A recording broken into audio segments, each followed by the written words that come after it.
Yes, Dudu Myeni is out.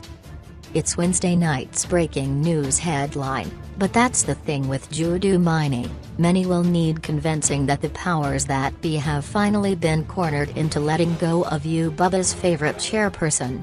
So we'll say it again, Dudu Myeni is out. Dudu Myeni, the woman who ruled and riled some of the country's top executives during her tenure as chairperson of South African Airways, has finally been shown the door. National Treasury, the caretaker custodian of SAT, confirmed Myeni's departure as part of key changes to the board that will now be headed by veteran businessman Johannes J.B. Magwaza, founder of Mkunzi Investment Holdings. Magwaza is one of 6 new appointments, approved at a meeting of the cabinet yesterday, that include Nelitha Fakud as deputy chairperson and non-executive director, Jeff Rothschild, Ahmed Bassa, Dini Ekomulari and Martin Kingston. The new board brings talent, expertise and energy to the airline, and they are all highly regarded individuals with vast and in-depth knowledge of business in both the private and public sectors, a statement by Treasury stated.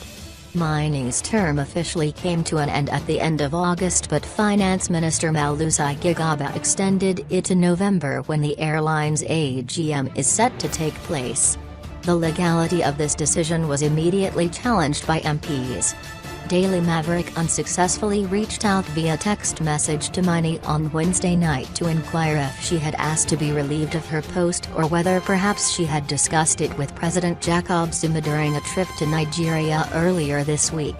News of her departure came barely 24 hours after a photograph of her alongside President Jacob Zuma in Nigeria surfaced on social media. Al-Flees, the DA's deputy shadow minister of finance, welcomed Myeni's departure, saying she has done untold damage to SAN, should never have been appointed to the board and certainly not as board chair. He said Myeni's departure was a sign that Finance Minister Malusi Gigaba had finally been forced to act to stop the mismanagement at the cash-strapped airline. The question remains as to where Gigaba is going to find the R10 billion required to meet the 5.2 billion rand already paid to SAF for loans and working capital, as well as the 4.8 billion rand required to keep the airline trading until the end of the 2017-2018 financial year, Lees said. However, Lees said Myeni's exit is far too little, too late, adding that there is no saving SAT. Myeni's departure brings to an end nearly 8 years of bizarre rule under her at SAT.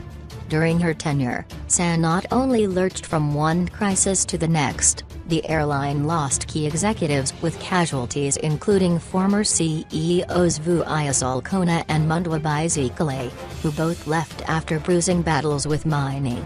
In addition, clashes with Myeni led to the departure of former Chief Commercial Officer, Sylvain Bosque, Chief Financial Officer Wolf Meyer and Chief Strategy Officer Barry Parsons, who left after labeling the SA board dysfunctional in 2015.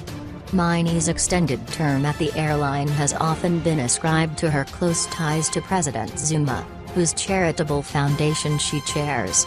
In what was widely seen as a trade-off, Myeni survived the chop last September when then Finance Minister Pravin Gordhan brought in several new board members in a bid to stabilize the running of the airline. However, months later, Myeni was seemingly back to her old ways and some of the new board members sought to have her removed because she had allegedly been missing in action. The airline board at the time instructed lawyers to examine Myeni's conduct and an alleged lack of participation in company business against her duties as a director in terms of the Companies Act.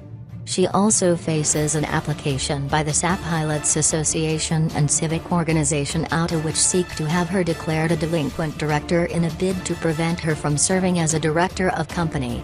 A key element of that case rests on Myeni's alleged role in various botched deals that impacted on the financial well-being of the airline. Those included the debacle around SA's appointment of a little-known financial services company, BNP Capital, and her alleged blocking of a lucrative deal with global airline, Emirates. In 2015, when she stopped then-acting CEO Nico Bezuidan out from signing a non-binding agreement with Emirates because Ubaba allegedly did not want them to sign. Late last year, the company's tribunal slapped Myeni with an administrative notice, one she later appealed, and lost. This related to her having lied when, in 2013, she told the Minister of Public Enterprises that the airline board had decided to acquire 2 new Airbus planes when a resolution had actually been passed for 10. It was always unclear why she had sought to split the deal. Daily Maverick asked some of the airline's former executives for comment about her departure. One of them couldn't help but be reminded of a strange request that had come through the once powerful chair. It was the weekend of the Durban July. Flights were full and she had relatives who needed to fly to Durban. What do you do when you're running an airline? Daily Maverick has had sight of internal communication from the chair to several executives in which she asked that they put on an extra flight. It was July 2015, and it reads, "My family needs to go back to KZN. All flights are fully booked. I requested SAT to deploy an extra flight as it is holidays. Even extra frequency as you see fit to take care of the holiday. Is there a reason why it's difficult to do this?" Photo: President Jacob Zuma is welcomed by the acting CEO of SAT, Mrs. Wayne, and the chairman of the SA board, Ms. Dudu Myeni at the Airways Park in Kempton.